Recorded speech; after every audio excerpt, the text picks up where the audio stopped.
Ma pean issandat alati oma silma ees. Ma ei kõigu, sest tema on mu paremal pool. Sellepärast rõõmutseb mu süda ja mu hing ilutseb. Ka mu ihu võib julgesti elada, sest sina ei jäta mu hinge surmavalla kätte ega lase oma vagal näha kõdunemist. Sina annad mulle teada elu teeraja.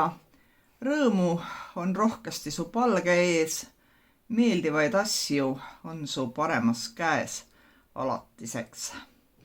Au olgu Isale ja Pojale ja Pühale Vaimule, nõnda kui alguses oli, nüüdki on ja jääb, igavesest ajast igavesti.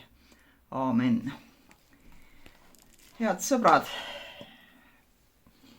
tervitan teid teisel ülestõusmispühal ja me paneme jutluse mõtete aluseks tähele Jumala sõna Apostlite tegude raamatu 10. peatükist. Ja seal on öeldud. Nüüd avas Peetrus oma suu ja ütles: Tõepoolest, nüüd ma mõistan, et Jumal ei ole erapoolik, vaid talle on vastuvõetav iga rahva hulgast see, kes teda kardab ja teeb õigust. See on sõna, mille ta on läkitanud Iisraeli lastele, kuulutades evangeeliumi rahust Kristuse Jeesuse kaudu, kes on kõikide issand. Te teate seda, mis on sündinud algul Galileas ja siis kogu Juudamaal pärast ristimist, mida kuulutas Johannes. Kuidas Jeesus Natsaretist, keda Jumal oli võidnud püha vaimu ja väega, käis mööda maad head tehes ja parandades kõiki kuradi poolt rõhutuid, sest Jumal oli temaga. Ja meie oleme kõige selle tunnistajad, mis ta on teinud juutide maal ja Jeruusalemmas. Nemad aga hukkasid tema, riputades ta ristipuu külge. Selle sama on Jumal 3. päeval üles äratanud ja lasknud tal saada avalikuks, mitte kogu rahvale, vaid Jumala poolt ette märgitud tunnistajaile, meile, kes me oleme temaga koos söönud ja joonud pärast seda, kui ta oli üles tõusnud surnuist.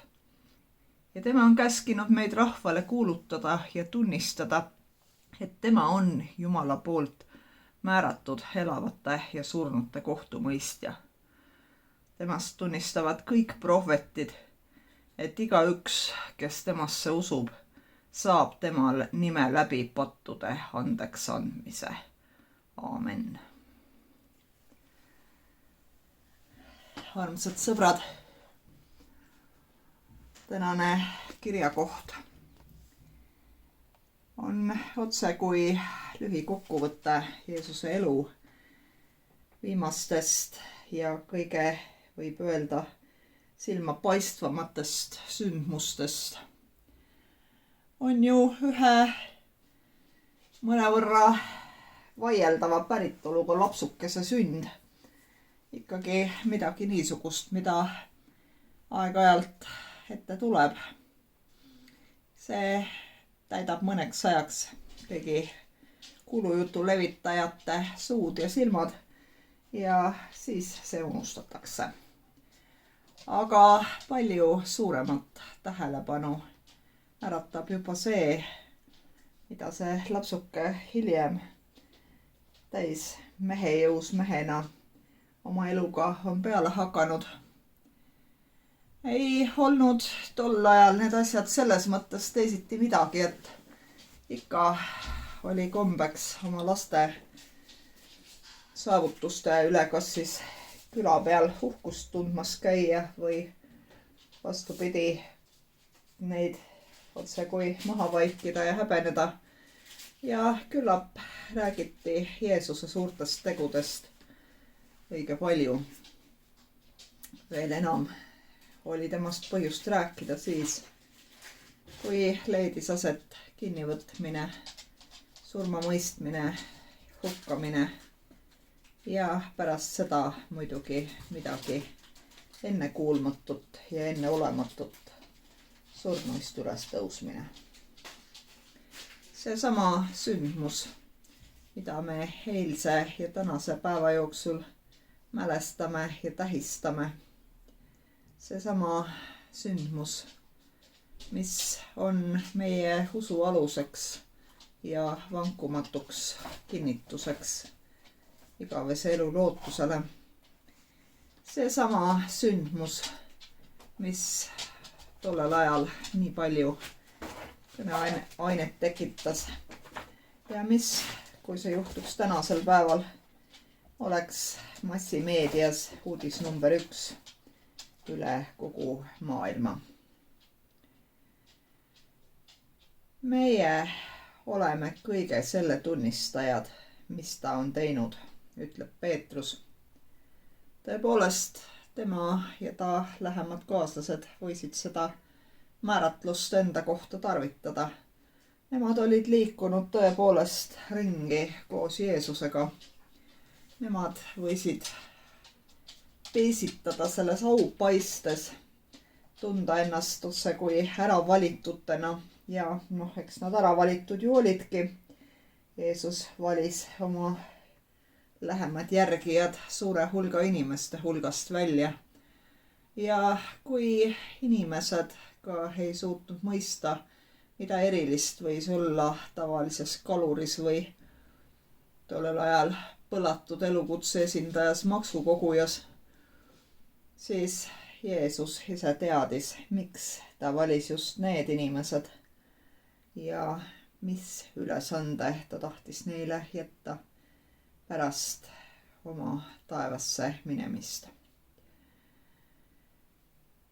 Aga ometi ei osanud needsamad talle kõige lähedasemadki tema eluajal tema missiooni tõelist olemust lõpuni mõista. Tagantjärele tarkuses on Peetrus muidugi kange. Hea ülevaate annab ta Jeesuse elust. Ristimine, püha vaimuga võidmine, mööda maad head tehes ringi käimine, parandamine ja tervendamine ning pärast seda hukkamine ja 3. päeval üles äratatud saamine. Ning need ilmumised, mida Peetrus mainib, kus tema ja ta kaaslased olid üles tõusnuga koos heinestanud ja saanud käsu kuulutada rahvale ja tunnistada Jumala poolt määratud kohtumõistjast. Ja mis veelgi olulisem, Peetrus ei räägi mitte üksnes kohtumõistmisest, ta räägib ka selle tulemusest. Igaüks, kes temasse usub, saab tema nime läbi pattude andeks andmise.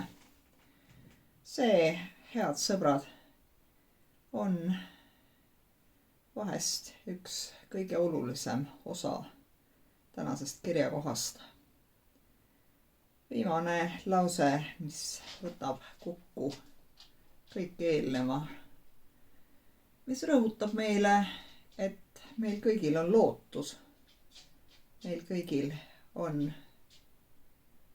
igavese elu and, kes me temasse usume.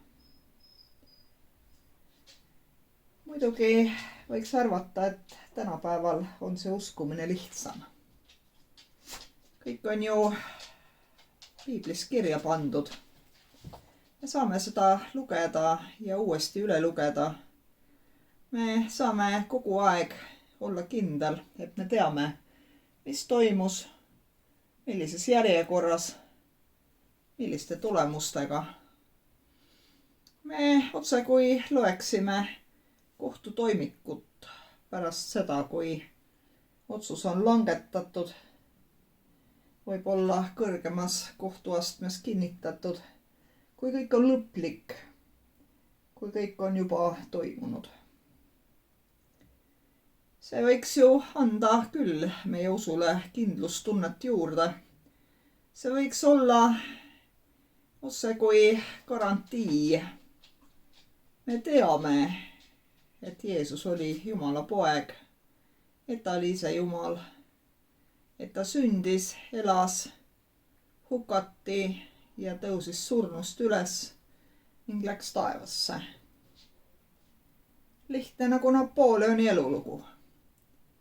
Loe kas seest taha või tagant ette, kõik on juba kirja pandud. Ei ole enam vaja arheoloogilisi väljakaevamisi või ekspeditsioone kaugetesse eksootilistesse maadesse. Me teame, mis toimus.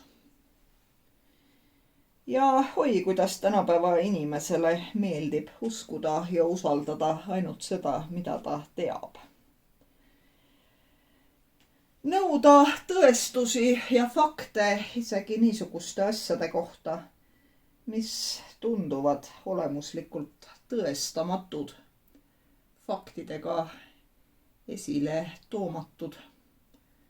Nõuda tõestust kõige olulisematele asjadele siin elus. Nõuda tõestust sellele, et hoolitakse, et armastatakse, et ollakse üksteise jaoks olemas.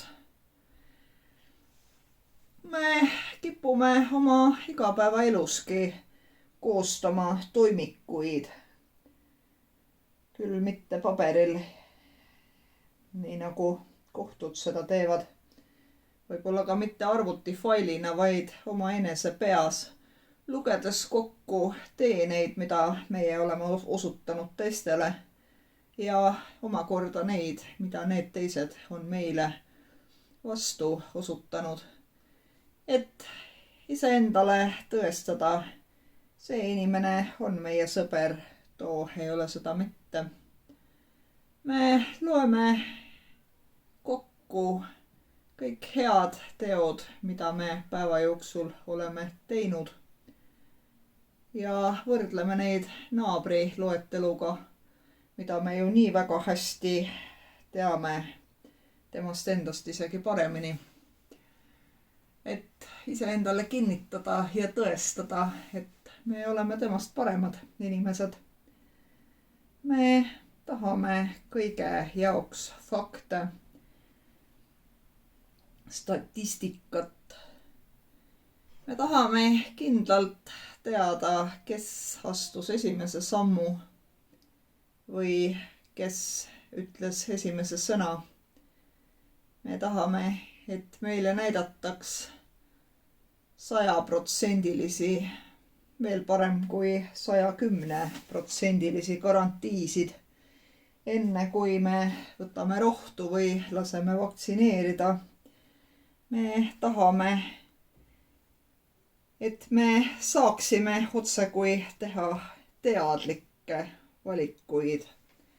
Ent ometi on need teadlikud valikud sõltuvad üksnes sellest, millist informatsiooni on meile ette söödetud. Nii et needki põhinevad usul. Me usume seda, kes meile kõneleb. Me usaldame seda inimest, kes meile infot otsib. Me arvame, et me teame, aga tegelikult me usume.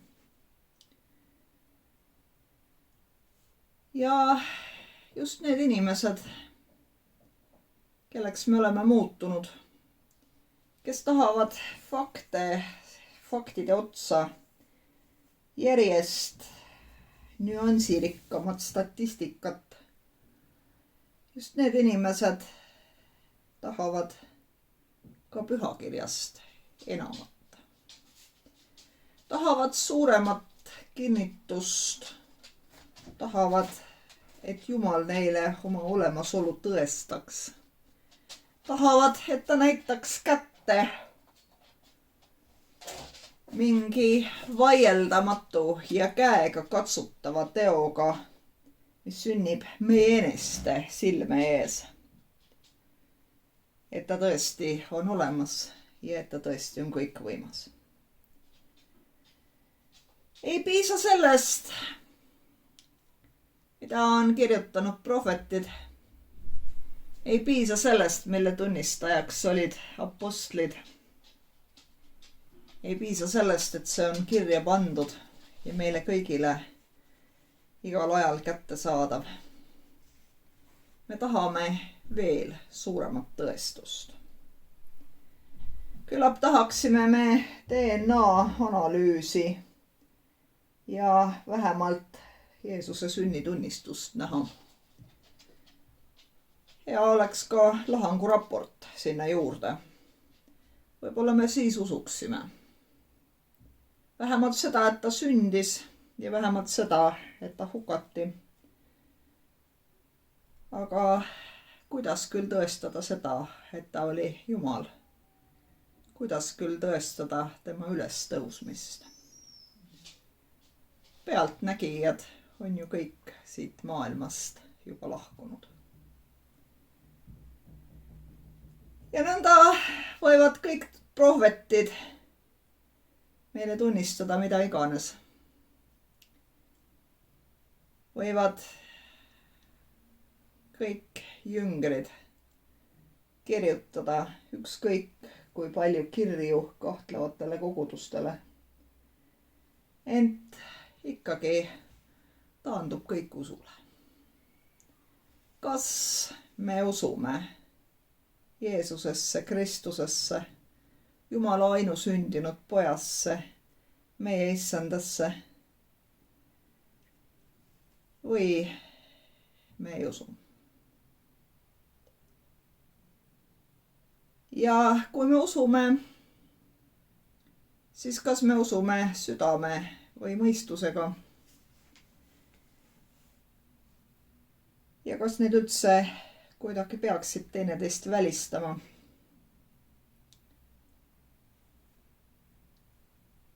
Üks mu armastatumaid kirikulaule algab sõnadega: suur Jumal, sa, kui vaatan kõike seda, mis loodud sinu kandva sõna jõul. Head sõbrad, see koht, kus ma praegu neid sõnu sellele videole loen, meie praegune peatuspaik Lõuna-Saksamaal, on maagiliselt ilus. Mäed, eestlase jaoks ikka väga kõrged, kuigi tegelikult jäävad nad alla 1000 meetri oma kõrguse poolest. Sinine taevas, kaunid metsad, maa on juba roheline. Viljapuud õitsevad. On päris kevad. See on imeliselt ilus ja meie pere jaoks on see ka väga tähendusrikas ja eriline paik mõnede imeliste reiside pärast, mida me siia varem teinud oleme. Aga niisuguses paigas tunnen ma mõnikord isegi poodi minnes seda kõike ilu autoaknast vaadates. Et ma tahaksin aja seisma panna ja seda ilu vaadata ja mõelda sellele, kui imeliselt on Jumal selle ilu loonud. Et me võiksime seda näha, sellest rõõmu tunda, sellest liigutatud ja puudutatud saada. Ja siis mõtlema sellele, kuidas me oma argipäeva rähklemistes tihtilugu sellest kõigest mööda tormame. Kuidas me ei võta ennastele aega, et mõelda kõigele kaunile meie ümber. Praegu, kui Euroopas käib sõda, kui pommid langevad ja süütute inimeste kodud saavad tuleroaks. Praegu me räägime rohkem kui kunagi varem oma kodumaast selle tähendusest. Me räägime patriotismist, oma kodumaa kaitsmisest. Me räägime sellest, et see on meie esiisade maa, mille eest nemad on võidelnud ja et ka meie kohus on selle eest võidelda. Aga mis kasu on meie sõnadest, kui me korrakski ei peatu, et seda maad, tema ilus vaadata? Kui meie elu kulgeb ainult nagu nööri mööda ühe kohustuse juurest teise juurde, me ei võta ennastele aega suhestuda ega suhete tähenduse üle järele mõelda. Kui me usume kodumaasse sõnades, nii nagu me tihtilugu ka Jumalasse sõnades usume, aga meil ei ole sellega elavat suhet. Meil ei ole seda andumust täis suhet, mis laseb meil hommikul avada silmad aukartuse ja imetlusega ja sellesama tundega need õhtul sulgeda. Kui ei ole seda elavat, vahetut kontakti selle isamaaga,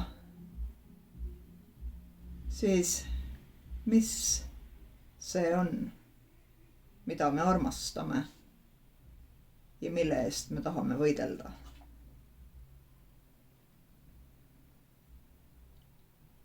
Kes on see Jumal, kellesse me usume ja kelle läbi me saame oma pattude andeks andmise? Kas mingi oma peas välja mõeldud puuslik, kellele me söödame nagu münte mänguautomaati sisse oma häid tegusid, häid muidugi iseenese silmis, ja lootes, et iga selle mündi eest saame me nupule vajutades pehme mänguasja kingituseks? Või on see Jumal keegi, kes on tõesti meist kõrgem? Keegi, kes on elavate ja surnute kohtumõistja, nagu ütleb apostel. Keegi, kellest tunnistavad kõik prohvetid. Kas me usume sõnades ja pinnapealselt või me usume tõega tunnetades ja tajudes selle Jumala rolli oma elus? Enesele aru andes, et kõik see ilu, kõik see headus, mis meie kätesse on usaldatud, on kink temalt. Mitte mingisugune välja teenitud tasu või palk. Et see kõik on arm ja armastus ja halastus.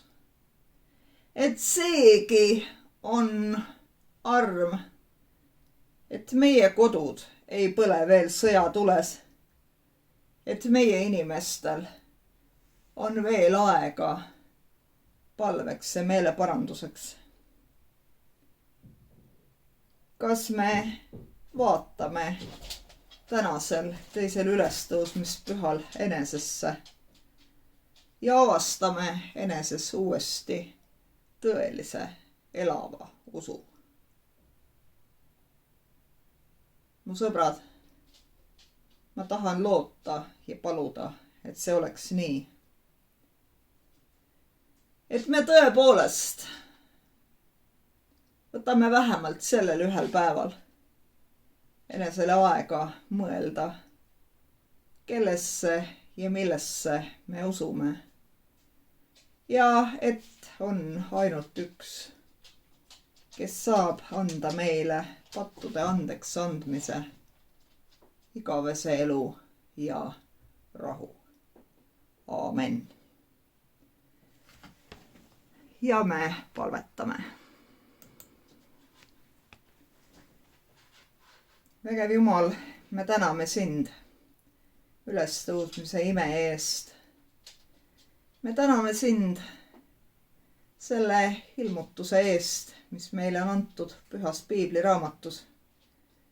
Kõigi nende tunnistuste eest, mis kinnitavad sinu elavat kohalolu meie eludes. Me täname sind, et sa oled andnud meile võimaluse olla sinu imede tunnistajateks. Et sa avad meie silmad igal hommikul nende märkamiseks. Ja me palume, ava ka meie südamed. Nii, et me tõeliselt mõistaksime, kellelt tuleb kõik see hea ja külluslik and. Anna meile jõudu, vägede issand, et me suudaksime õppida olnust ja seada end vastu paremale tulevikule, õigematele tegudele sinu püha palge ees.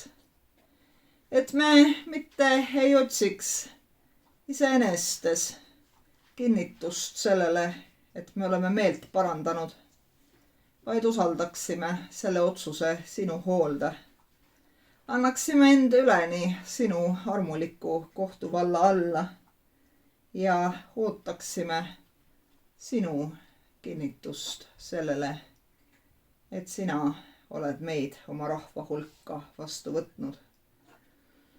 Me täname sind ja me palume sind. Ühes ja samas sõnas on ühe korraga tänu ja kiituslaul ja palve. Palve rahu eest, palve ligimese armastuse eest, palve lepituse eest, palve selle eest, et me mitte ei kiskleks isekeskis, ei teeks suuri sõnu, vaid et me oleksime tõepoolest oma ligimesele vend ja õde. Palve selle eest, et sa armulikult hoiaksid ja kaitseksid, et sa oma ülestõusmise läbi avaksid meile tee igavesse rahusse ja valgusesse. Ja sinu õpetatud sõnadega meie palume. Meie isa, kes sa oled taevas, pühitsetud olgu sinu nimi, sinu riik tulgu, sinu tahtmine sündigu nagu taevas, nõnda ka maa peal. Meie igapäevast leiba anna meile tänapäev ja anna meile andeks meie võlad, nagu meiegi andeks anname oma võlglastele. Ja ära saada meid kiusatusse, vaid päästa meid ära kurjast, sest sinu päralt on riik ja vägi ja au igavesti. Aamen. Armsad sõbrad, aitäh, et jagasite ülestõusmise imet täna meiega. Me oleme Jumalale tänulikud kõige selle hea ja tema elde ja armu eest, mida ta on jaganud ja kohtume teiega video vahendusel taas juba järgmisel pühapäeval ja üle nädala tulge siis ikka ka Hargla kirikusse õpetaja Vallo Ehasalut kuulama. Meie töökorraldus jätkub samal viisil. Üle nädala veebiteenistused ja üle nädala koha peal toimuvad teenistused vähemalt suve lõpuni. Edasise kohta anname teile siis juba teada. Aga me soovime teile kõigest südamest kogu meie pere poolt hingerahu, valgust, rõõmu nendesse pühadesse ja olge väga-väga hoitud Jumala enese peopesal. Aitäh teile!